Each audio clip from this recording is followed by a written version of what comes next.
اعوذ باللہ من الشیطان الرجیم بسم اللہ الرحمن الرحیم اللہم صلی علی محمد وعلی آل محمد۔ ڈیئر ناظرین، السلام علیکم ورحمۃ اللہ وبرکاتہ۔ میں حکیم سید رمل حسین شاہ آپ کو اپنے چینل طب آل محمد میں خوش آمدید کہتا ہوں۔ ناظرین، آج ہم مختصر سی بات کریں گے شوگر کے حوالے سے۔ ہمارے معاشرے میں چند باتیں پھیلی ہوئی ہیں شوگر کی، کہ ایک تو پہلی بات یہ ہے کہ شوگر کو کوئی علاج نہیں ہے، اور دوسری ٹائپ 1 اور ٹائپ 2 والا جو مفروضہ ہے یہ بھی بالکل غلط ہے، کیونکہ ڈاکٹر حضرات کے مطابق شوگر صرف 2 قسم کی، ٹائپ 1 ہے اور ٹائپ 2 ہے۔ یہ میں آپ کو بتا چکا کہ مفروضہ ہی غلط ہے۔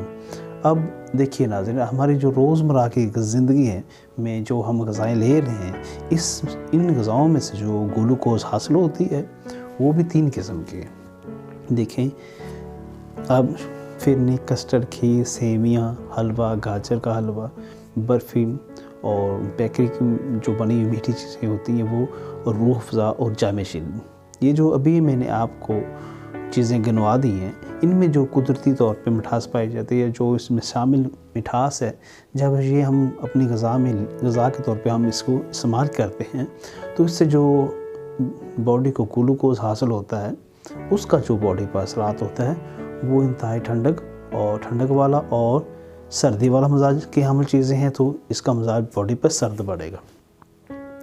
اب ناظرین، جو اگلی میں آپ کو بتانے والا ہوں شوگر کی قسمیں، یہ تو ایک قسم ہو گئی مٹھاس کی۔ اب دوسری قسم ہے ترش پھلوں والی، جیسے انار، جامن، فالسا، جاپانی پھل اور مالٹے، موسمی اور جتنے بھی ترش پھل ہیں، اسٹرابری وغیرہ، یا ترش مشروبات ہے، کوکو کولا، پیپسی وغیرہ، فانٹا، ان میں جو مٹھاس پائی جاتی ہے، یہ مٹھاس ہے ترش، جسم کے اندر اس کا جو اثر پڑتا ہے وہ ترشی والا ہے، ٹھیک ہے، تذابیت والا۔ یہ جسم میں ترشی بھی پیدا کرے گی، تذابیت بھی پیدا کرے گی، کاربن بھی پیدا کرے گی۔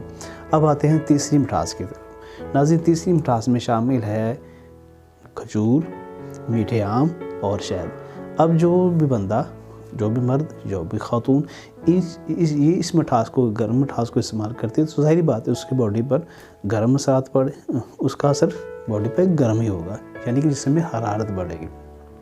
ناظرین، جس طرح سردی پیدا کرنے کے لیے بھی مٹھاس ہے، ترشی پیدا کرنے کے لیے بھی مٹھاس ہے، گرمی پیدا کرنے کے لیے مٹھاس ہے، تو مٹھاس جب 3 قسم کی ہے تو ناظرین آپ خود جان سکتے ہیں، تو پھر شوگر بھی 3 قسم کی ہوگی۔ یہ آپ اس بات کو اب سمجھ گئے ہوں گے۔ اب ہم جو ہمارا طریقہ علاج ہے ناظرین، وہ اسی والے سے ہے۔ تو ناظرین، میں آپ کو بتا دوں کہ شوگر تو ہوگی 3 قسم کی۔ اب میں بتاتا ہوں کہ شوگر اصل میں ہے کیا، مریض کو شوگر ہوتی کیوں ہے۔ ناظرین، اللہ پاک نے جسم کے اندر جو لبلبا رکھا ہوا ہے، اس کا کام ہے کہ باڈی کے اندر گلوکوز کو مینٹین کرنا، اور جو شوگر کا لیول ہے اس کو مناسب مقدار میں جسم کے اندر سٹور کرنا، گلوکوز کو سٹور کرنا، گوشت کے اندر، خلیات کے اندر سٹور کرنا، اور ساتھ ساتھ انسولین بھی پیدا کرنا۔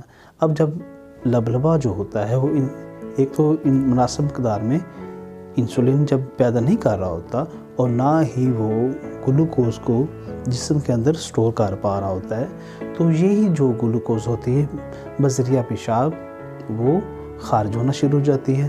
تو جب ہم اس کا ٹیسٹ وغیرہ کرواتے ہیں تو پیشاب کے اندر جب بہت زیادہ شوگر کا اخراج ہو رہا تھا، تو ہم کہتے ہیں بھائی اس بندے کو شوگر ہے۔ ناظرین، اب ہم جو علاج کرتے ہیں تو 3 قسم کا یہ شوگر ہے، تو 3 قسم کا پھر اس کا علاج ہوگا۔ ہم جو پیشنٹ کا مزاج ہے اس کو دیکھتے ہیں کہ مریض کا مزاج کیا ہے، ٹھیک ہے، مریض کے لیے کون سی شوگر بند کرنی ہے، کون سی میٹھی چیزیں بند کرنی ہے، کون سی میٹھی چیزیں پیشنٹ کو کھلانی ہے۔ اب دیکھیں، اکثر حکماء حضرات اور ڈاکٹر حضرات یوں کرتے ہیں، جب مریض آیا تو اس کا ٹیسٹ کروایا تو پتہ چلا کہ اس پیشنٹ کو تو شوگر ہے، تو ڈاکٹر حضرات اور حکماء حضرات، حکیم صاحبان جو ہیں، وہ مریض کی ٹوٹل طور پہ میٹھی چیزیں بند کر دیتے ہیں۔ ٹوٹل میٹھی چیزیں بند کرنا مریض پر ظلم ہے۔ ایک تو مریض کو میٹھی چیز نہیں دی جا رہی ہوتی، اوپر سے جو اس کے اندر باڈی کے اندر پہلے سے سٹور کی ہوئی گلوکوز موجود ہوتی ہے وہ بھی بذریعہ پیشاب خارج ہو رہی ہوتی ہے۔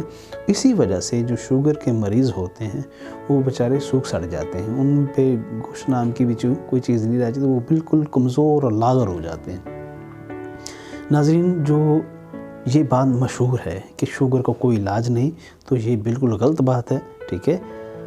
اللہ کے فضل سے ہم جو ٹریٹمنٹ دے رہے ہیں شوگر کا ایک بہترین علاج ہے۔ ناظرین، جو ہمارا طریقہ علاج ہے اس میں ہم دیکھتے ہیں کہ پیشنٹ کو کیا چیز چاہیے، کیا چیز نہیں چاہیے، اور پیشنٹ کے مزاج کو مد نظر رکھتے ہوئے ہم علاج بھی کرتے ہیں، ساتھ ساتھ غذائی علاج بھی تجویز کرتے ہیں، جس سے مریض کو بے انتہا فائدہ ہوتا ہے۔ اور ایک چھوٹا سا نسخہ میں آپ کے ساتھ شیئر کرنے والا ہوں ناظرین۔ آپ لے لیجئے گڑ مربوٹی، افضلتین، ہرمل اور نی ڈوڑی۔ نسخے میں آ جائے گا ناظرین گڑ مربوٹی، تخم ہرمل، افضلتین اور نی ڈوڑی۔